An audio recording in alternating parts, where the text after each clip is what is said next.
Good morning. Good morning.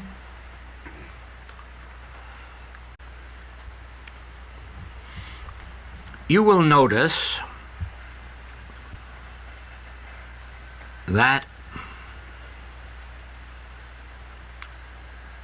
the revelations that have been given to me appear in the message of the infinite way in specific form.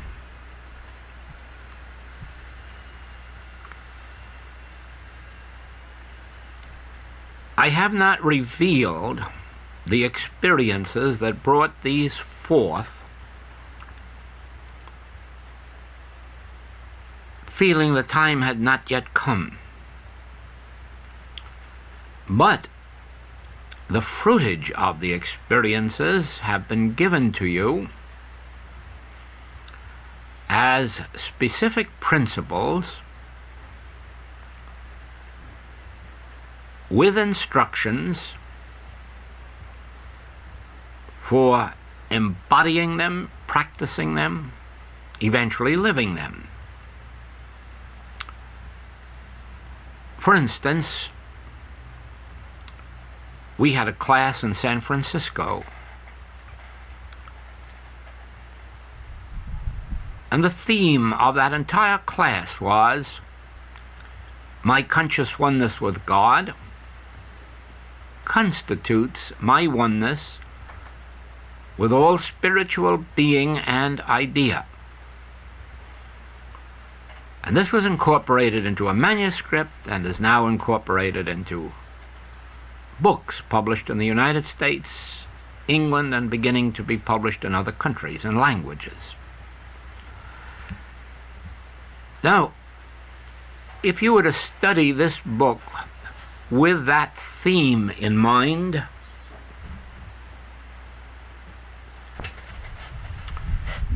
the book is Conscious Union with God, you would eventually understand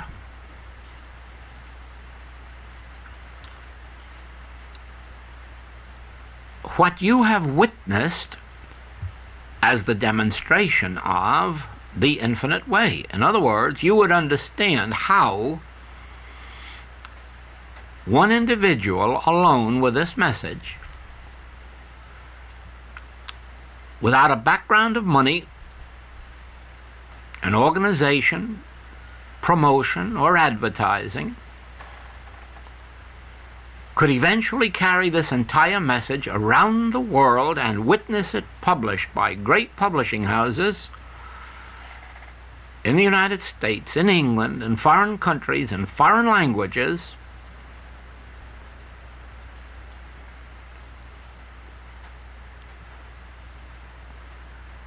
without any attempt to draw anyone to this message or seek any followers of it, or hold them in any memberships or dues. And yet what you have witnessed of the worldwide activity of this is the actual demonstration of the principle revealed in that book. My conscious oneness with God has made me one with every one of you who has been drawn to this message in any part of the globe, because I have not humanly sought you out. I have not humanly advertised for you. I have not humanly proselyted or allowed anyone else to proselyte for you. Therefore, you, wherever you are on the face of this globe who are studying the message of the infinite way, you have been drawn to this message and to me, because my oneness with God has made me one with your spiritual identity, and we have become one. And in the same way, my conscious oneness with God has resulted in my oneness with all of the funds necessary to conduct a worldwide activity without asking for it, without pleading for it, without taking up collections for it.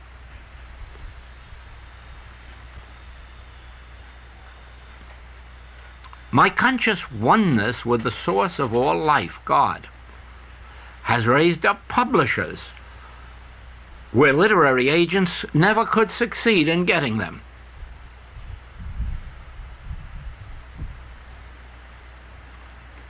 And so, you have actually witnessed in the experience of the infinite way the demonstration of that principle.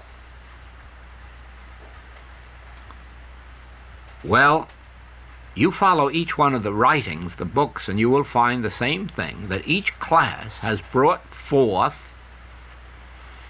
some specific principle, which, when we embody it in our consciousness, leads us still another step forward to our spiritual goal. Just a hurried recollection, in 1956 we had karmic law revealed, and we had the secret of the Sermon on the Mount revealed.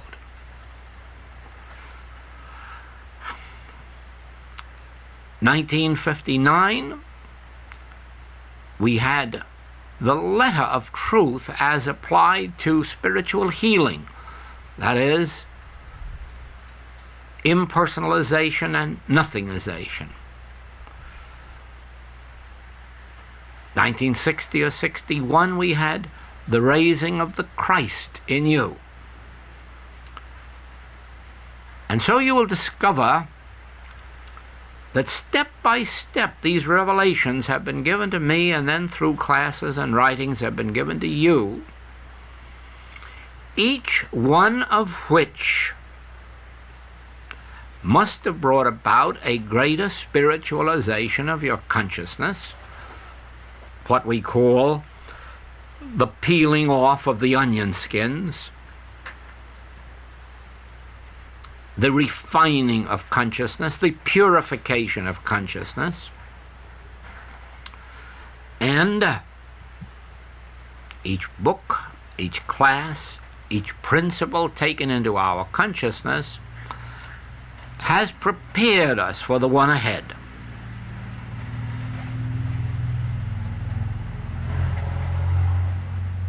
Well, we have known since last year, since 1962,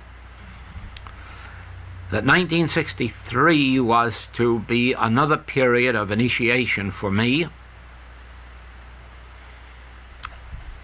But of course we had no knowledge of its intensity or its length or the nature of the message that would be revealed.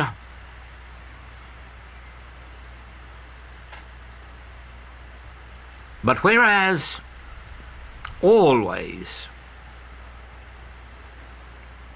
since my first spiritual experience, living in two worlds has been difficult for me, living in that higher consciousness and then coming down to earth,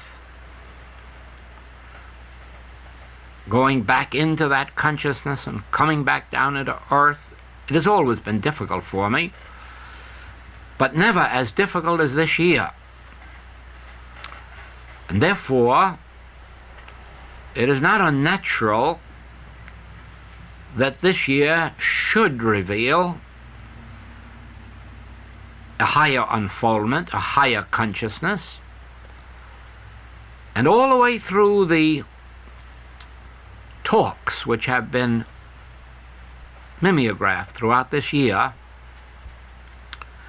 you will find that something has been breaking through,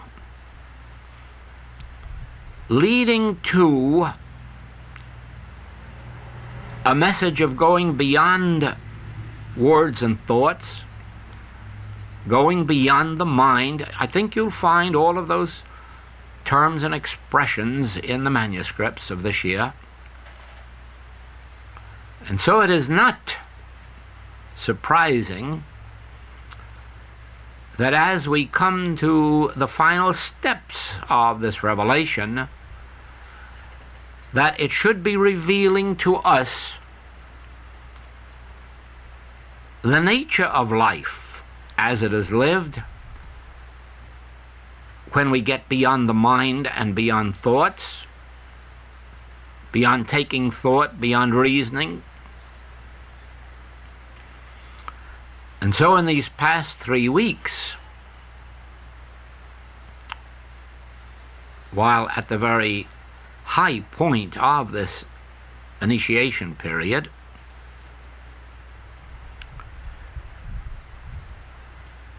we have been experiencing a revelation of the nature of Sabbath and of grace.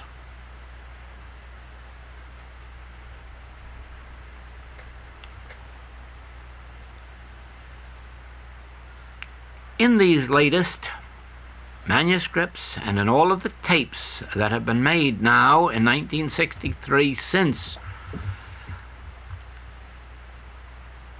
this unfoldment a few weeks ago, you will find that we are being led to the highest point of consciousness that the infinite way has revealed, and it would seem that it is the high point in the revelation of both Moses and Jesus,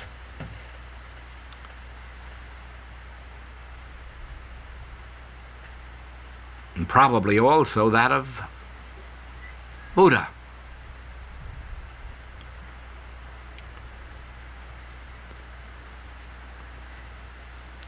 And so we come to last night,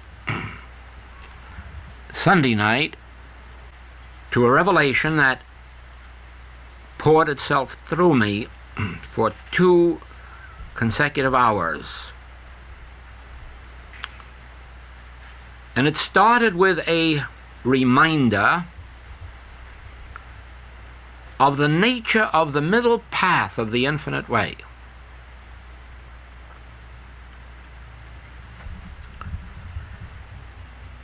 The fleshly sense of man cannot enter the kingdom of heaven spirit.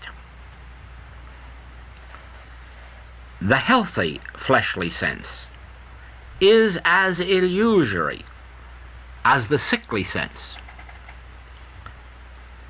The sense of good man is as illusory as the sense of bad man. The middle path, or spiritual consciousness, does not engage in exchanging the sense of erroneous man to the sense of correct man, but knows only the spiritual man, or the Son of God. In our healing work, we are unseeing or unknowing the corporeal sense of man, the physical sense of man, well or sick, rich or poor, good or bad. Now just remember, we are not unseeing or unknowing a corporeal man or physical man, for there isn't any. We are unknowing or unseeing the corporeal or physical sense of man.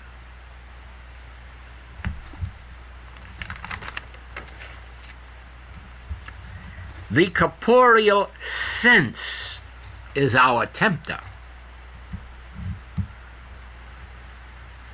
Our healing truth is our consciousness of incorporeal man and the universe.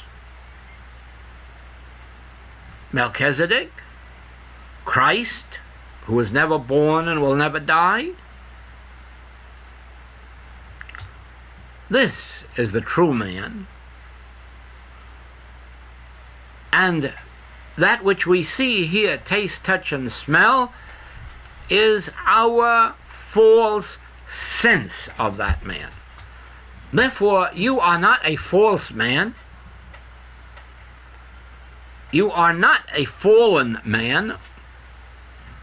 You are not a physical man. But we entertain a false sense about the man you are.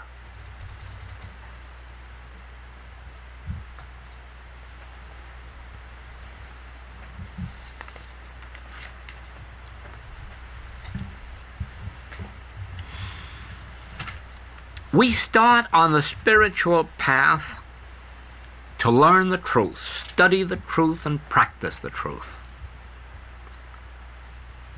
We never attain the goal of realization until we reach beyond the mind and its knowing truth,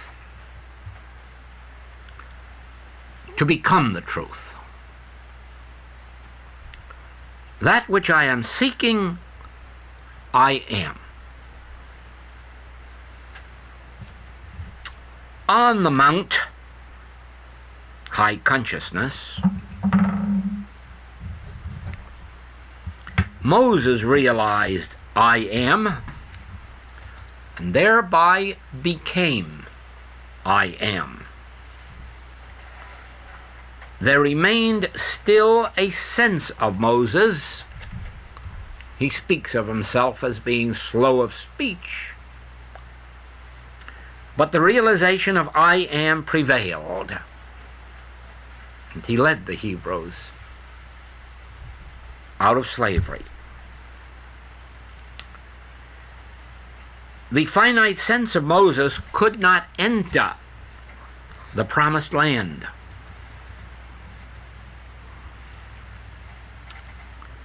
Jesus was not the only Hebrew rabbi who knew the truth.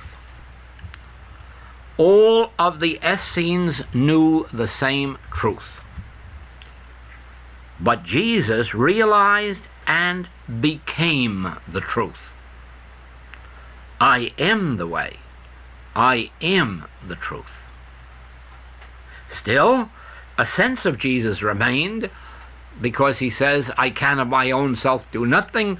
If I speak of myself, I bear witness to a lie. And this sense had to be crucified, as eventually it must be in all of us, or we will not ascend to the promised land or spiritual identity.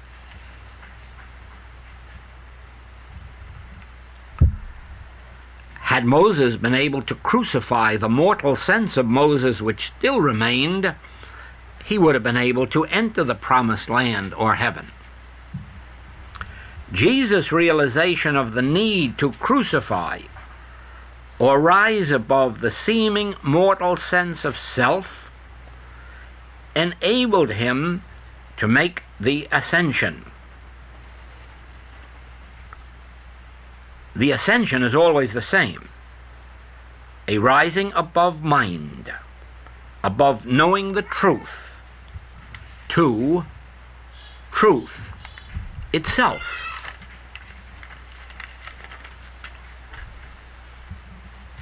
In all of our classwork, probably even in the writings, I have said to the students that I did not understand the crucifixion of Jesus, or why it took place, or why it had to take place if it had to take place. It puzzled me, and I have frankly said so. And it wasn't until this year, when I myself went through the experience and the resurrection, that the whole scene was revealed to me of the crucifixion, the reason for it, the need for it. Somehow, after the experience, the memory of that passed from me, and I could not bring it to conscious recollection again. Until some weeks ago, when I went through the experience of ascension, the entire scene was revealed to me again. And this is what I saw.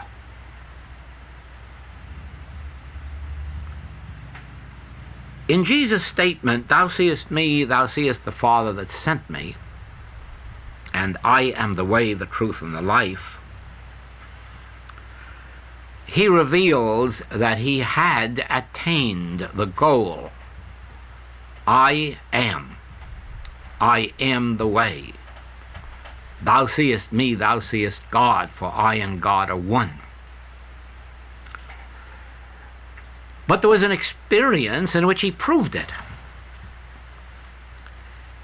He took 3 disciples to what is called the Mount of Transfiguration, which again is high consciousness.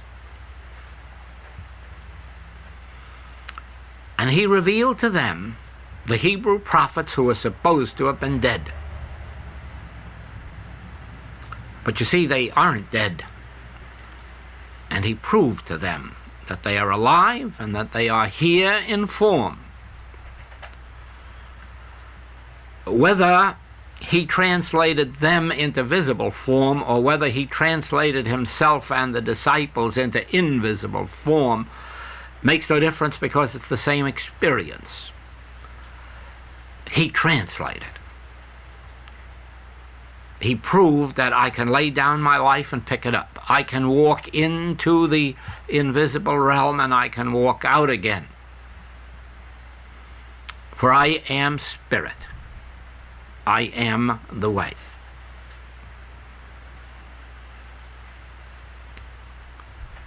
And so from this, I know now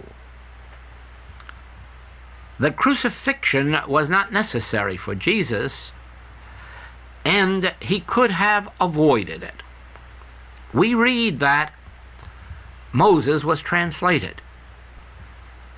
He did not die, did not know death. If this is true, he did enter the promised land.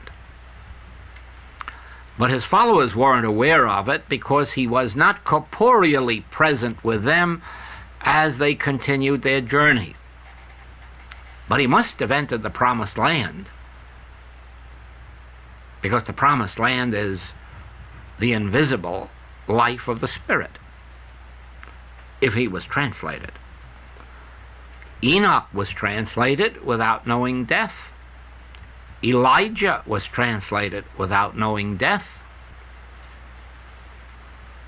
Isaiah may have been translated without knowing death. And therefore it was shown to me on this occasion that Jesus could have translated without knowing death. But when he became aware of the betrayal, the trial, and the threatened crucifixion, he chose to accept corporeal death in order to reveal to his disciples that death is not an experience, it is an illusory sense that must be seen through, that must be understood. It is not a condition that you actually go through. No one has ever died. There is no death.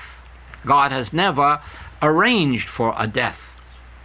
God has no pleasure in your dying. Therefore, death is an experience only of corporeal sense, the sense that tells us we are physical, mortal, finite. It is never an experience of our own being. And by permitting himself to experience corporeal death, he revealed that there is no such thing. And he revealed himself in what appeared to be the same old corporeal form with all its wounds. Then, having served the purpose He had no other function here on earth. His continued presence could only have been an embarrassment to the disciples, to the church, to Rome, and probably to himself.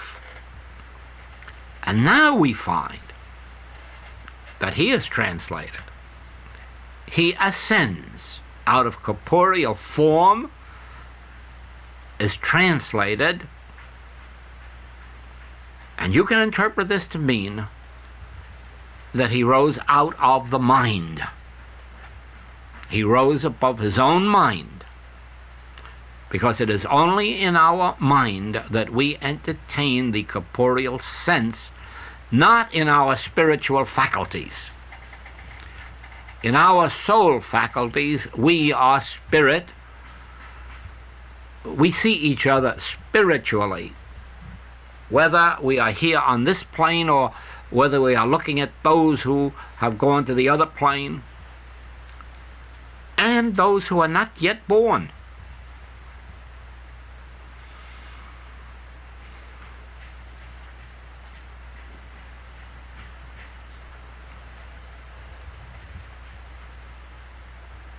Now, the purpose of this revelation given me last night is, of course, the proof of the message you have been receiving this year, that there must come a rest to my people, and there must come a rest from the activity of the mind, taking thought for our lives, fearing for our lives, constantly knowing the truth in order to avoid some experience. There must come a rest, a Sabbath, and in the Sabbath we live by grace, because now I do not know the truth. I am the truth, and truth reveals itself to me.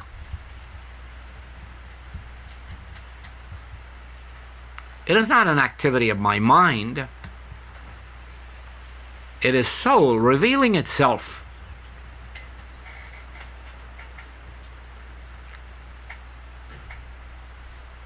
And so just think that when you reach that place where, instead of searching for a truth, feverishly reading or studying for a truth, that you can relax and rest in the truth without taking thought, without speaking or thinking. Be a state of awareness,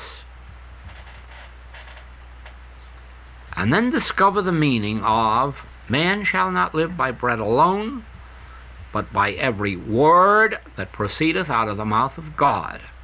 And you will then discover that every word, every feeling, every emotion, every thought that comes to you from the deep withinness of you is what you now live by.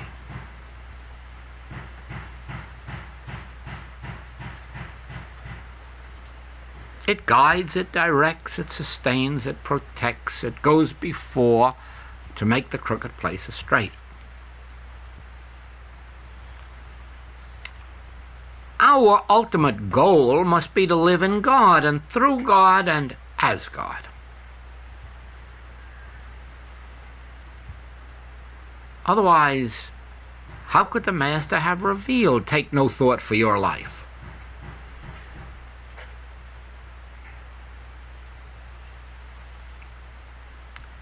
Life is to be lived by grace, without might, without power. It is to be lived by every word of God that we receive in our consciousness. in our teaching, we are feeding the students with all of these words of God that have been revealed to us for them to take into their mind and bury deep in their consciousness until they too rise above the level of the mind.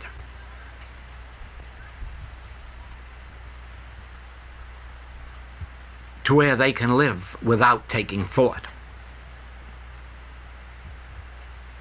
Be receptive to the still small voice. For God is not in the whirlwind. God is not in your problems. God is not in your thinking. God is not in your books. God is in the still small voice.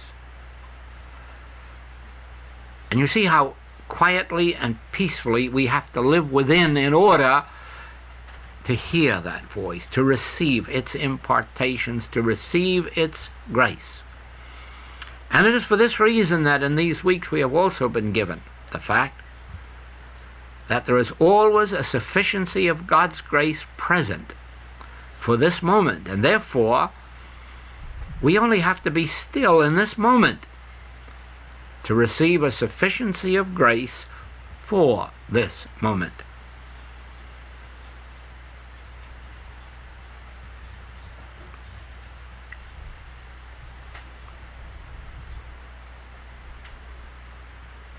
Throughout the message of the infinite way, the goal has been the attainment of the realization that that which I am seeking, I am. The goal has been rising above the mind, because, as you will read now, as you go back to the writings, it is said over and over again that I did not think up this message, nor invent it, nor create it, but it was received, and always it has been received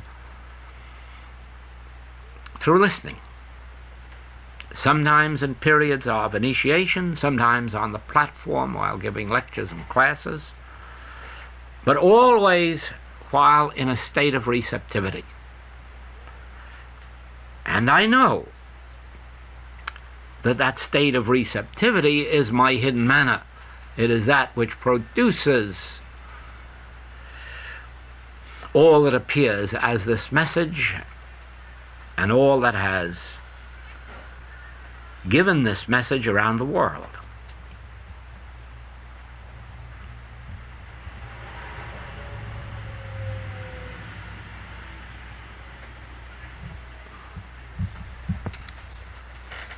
And now you will discover this as you have learned to work hard and long with the principles of the infinite way. So you must learn to stop doing this, sometimes for a day or two, and say, let me not trust in my mind,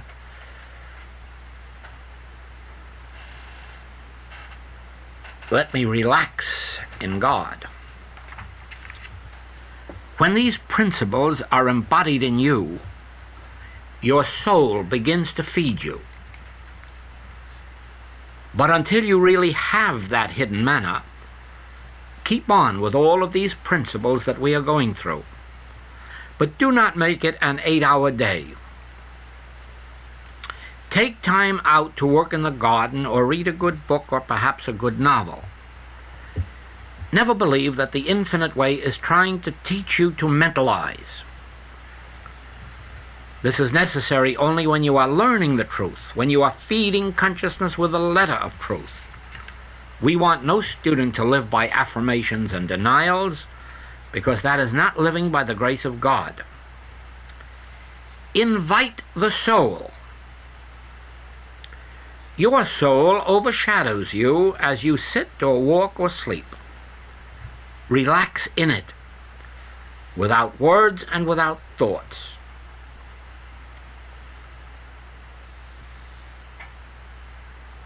The infinite way message has been leading you to the place where you live without words or thoughts, The fruitage of abiding in these principles is a period of rest, and this is the true meaning of the Sabbath, which Moses gave to the Hebrews.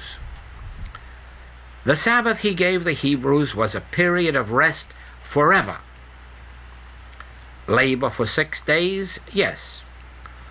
Labor to know these principles. But then you come to a place of Sabbath, which means for the rest of your days you live by the grace of God, by my Spirit. Eventually you come to a place where you do realize, oh, I is God. And the word that it imparts to me is the bread, the meat, the wine, and the water. You are then entering your Sabbath. When you have attained quietness and confidence, you have entered the Sabbath. See what happens on the 6th day. In the meantime his disciples prayed him, Master, saying, Master, eat. But he said unto them, I have meat to eat, that ye know not of. Do not go to the city. Do not go out and get it. Rest in the Sabbath of I have. I and the Father are one, and all that the Father hath is mine.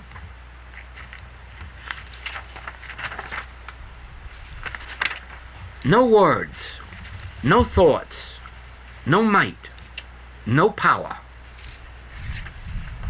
You are in the consciousness of Sabbath, and you need not go out and get meat, for you have it. By what virtue? By virtue of I and my Father are one, and I know it. For 6 days you have labored to train yourself and study. And those 6 days, remember, are many, many years. But there comes a rest to my people. There comes a Sabbath, and that is when you stop all of your metaphysical struggling. You stop and relax and let grace live your life. So when you come to the 6th day of your exercise, just smile. I do not have to pray for anything. I already have hidden manna the world knows not of. Do you see how the Bible is veiled, and how it takes a transcendental consciousness to unveil it? The mystics do not hide it. Words hide it. There are some of you students here in Hawaii. There are other students in California, Chicago, New York, England, Holland, Sweden, New Zealand, South Africa, who are in the 6 days of labor. But the few who have been listening with the inner ear to the message of the last few months must be entering the period of Sabbath. When a person is in the Sabbath, they will say, I do not know any truth. The only truth I know is what is coming through today. I cannot live on the quotations of yesterday. As far as I am concerned, I am in the period of unknowing. I am living in the period of unknowing every day, when I go within only to receive the manna for today, to listen for thy voice. You can recognize when a person is in the Sabbath because they realize thy grace is my sufficiency for this moment, and they are satisfied. They are resting not only in the assurance that thy grace is my sufficiency, but that there is a sufficiency of thy grace. You can tell when a person is in the consciousness of grace. They have settled into a consciousness of peace. The 6 days of struggle is over, and today I refuse to labor. Then whatever is to come through comes through.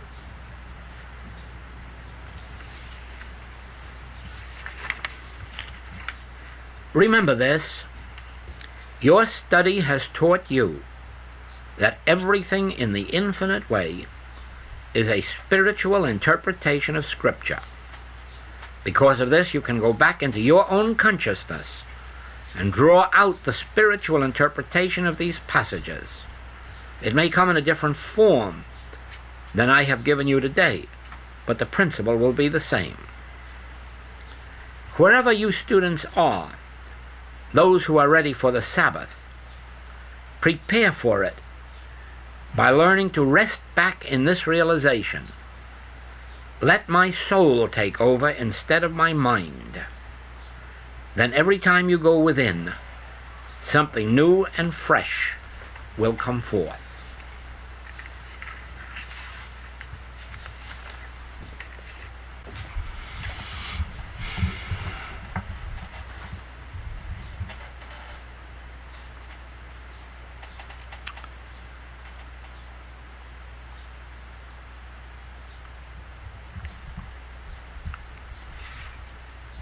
The infinite way says over and over again that it is not so much a teaching as an experience. And now do you see what it means? It is a teaching, of course, but it is a teaching that is intended to take you through the 6 days of labor, of thinking, of knowing the truth, of searching for truth, of pondering truth, meditating on truth, until you go beyond words, thoughts, the activity of the mind or intellect, and can rest in quietness and in confidence, because you are now no longer living your own life. Now every word that flows from God into your awareness becomes the bread and the meat and the wine and the water. It becomes health and strength and vitality and all of those things that are necessary for our experience. Again, the infinite way has said that the reason we are on earth is to show forth God's glory, not our own. It was never meant that we should glory in our wisdom, in our art, in our science, in our skill, but rather that we should recognize that what appears to the world as these is not really ours but His. My doctrine is not mine, but His that sent me. In other words,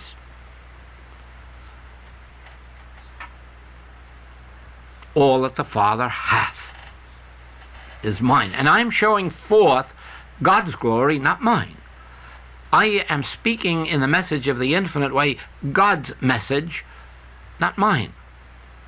I am showing forth as the prosperity, success of the infinite way, not my prosperity or success, but His glory, His grace. For it is repeated to you 1,000 times in 1,000 ways that only His grace has raised up students, publishers, money, travel, workers.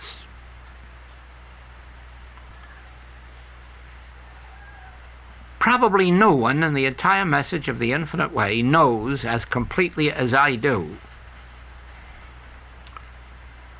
that this whole activity and message is truth itself expressing itself. God's grace and God's glory being revealed in human consciousness. Probably nobody is quite as aware as I am of the fact that I myself could never have done it. But this is only so that you may know that in your life and your activity, your business, your art, your profession, you too must realize that the nature of your experience is that God may be glorified, that God may speak through you, or God may sing through you, or God may play through you, or God may act through you, or God may do business through you, but always that it is God functioning through and as your individual being. You see, in all of us there remains a finite sense of self, which in the last analysis must be crucified. Moses had it in that feeling of his unworthiness. Jesus had it for a great while in his feeling of, I can of my own self do nothing. I have it definitely in this knowledge that I could not bring forth or function the message of the infinite way. And each of you has it in the measure that you believe you have a skill or a wisdom or an art. In that degree you still have it. And in the degree that you have it, ultimately that will have to be crucified, until in the end you can realize, I do not have any truth, I do not know any truth, I do not have any skill, I do not have any art. I am the truth, I am the art, I am the skill. And in that moment, humanhood has died, and Christhood has been born in its fullness and revealed in its fullness, and the ascension or translation can take place.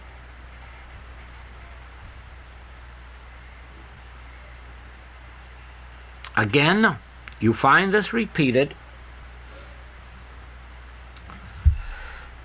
throughout the message of the infinite way in passages that say it is the personal sense of I that must die, the personal sense of I that must be crucified.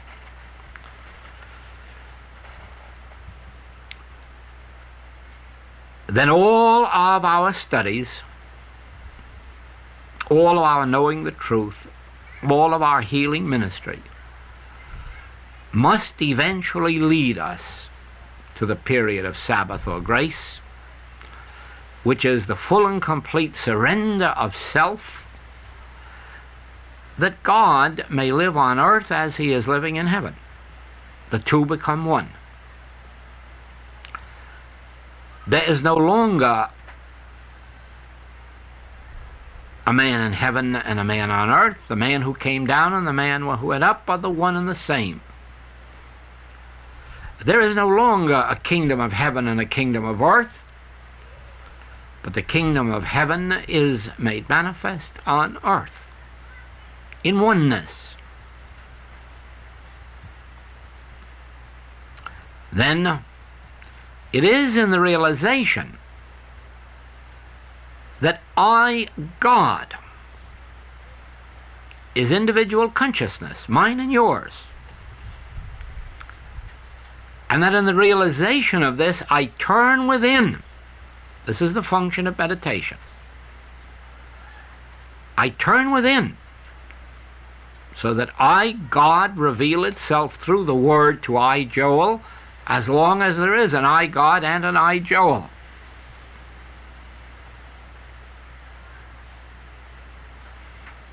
This is getting very close to oneness, when I, God, and I, Joel, can sit in the same chair and commune with each other.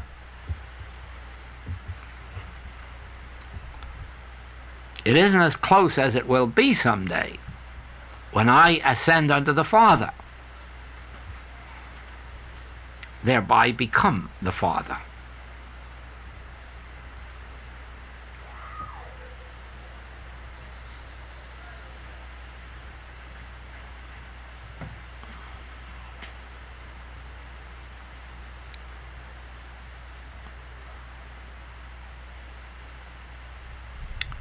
Those students who will realize then that the infinite way is a revelation of God revealing himself on earth will of course understand that the purpose of it, the function of it, is that you may go and do likewise.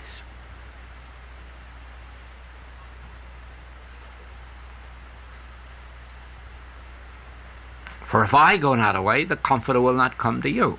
If you keep thinking of this as the demonstration of Moses or Jesus or Isaiah or John or Paul or Joel or anybody else, you will miss the fact that each one has demonstrated this in order to reveal the universal nature of truth.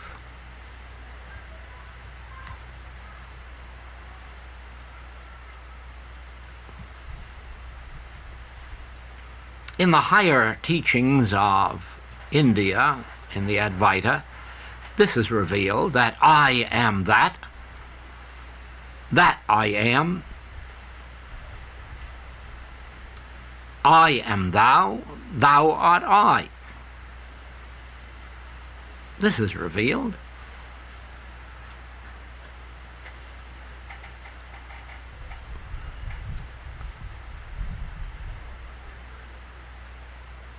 And of course,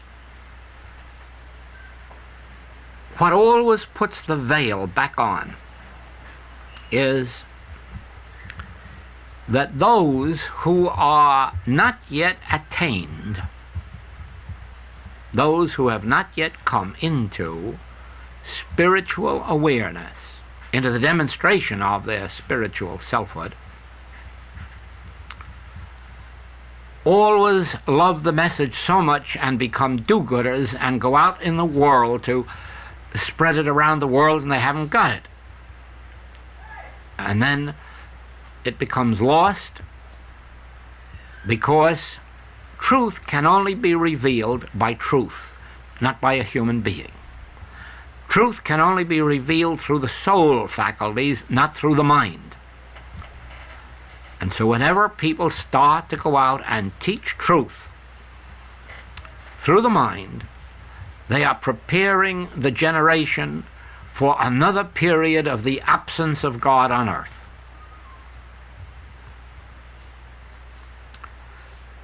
It is always the do-gooder that gets in the way of spiritual demonstration. The do-gooder or the egotist.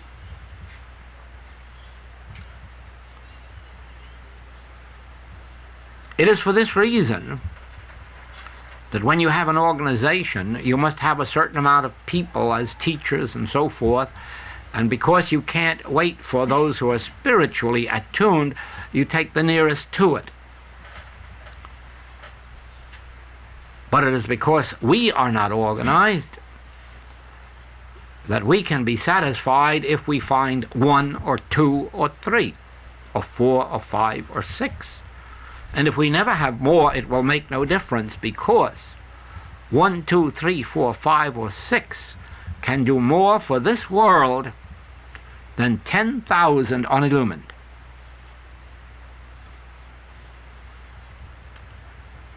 Therefore, let us be watchful when we would seek to teach, or let us be watchful when we seek to be taught,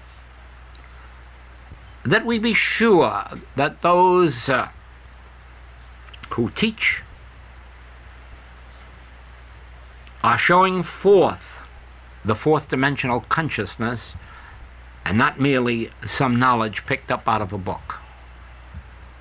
Then we can prevent what has always happened before, the loss of truth, through the ministry of those who had not attained spiritual illumination.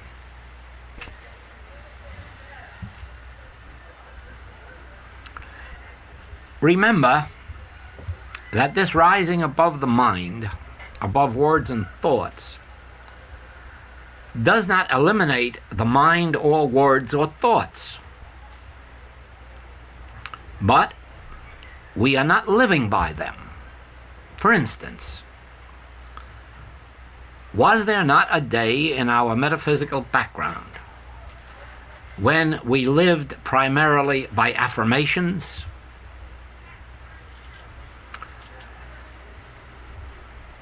And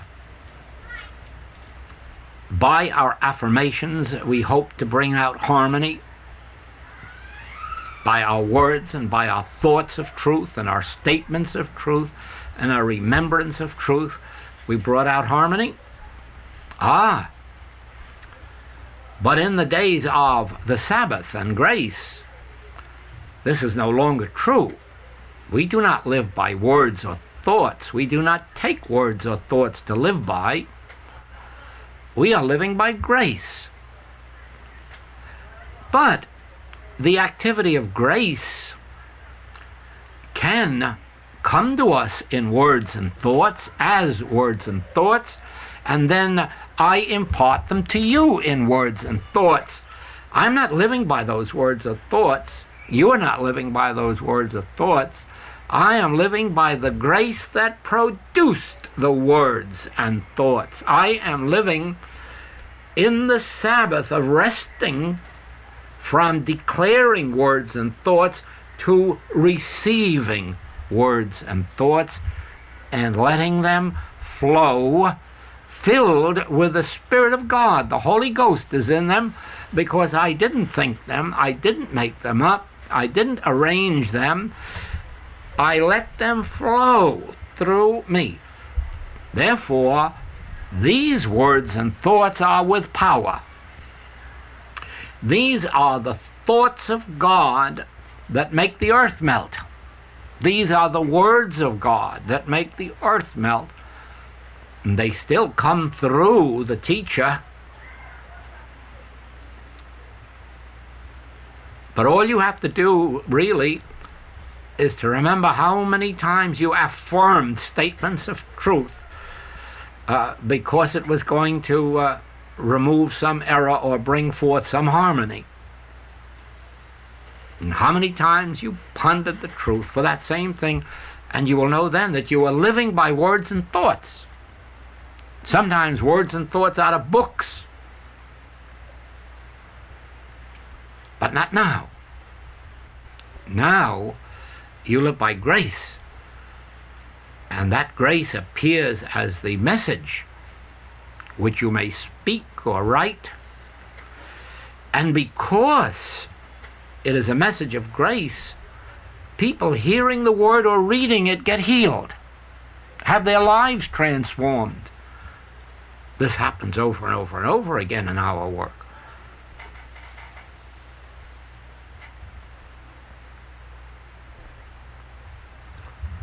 Thank you.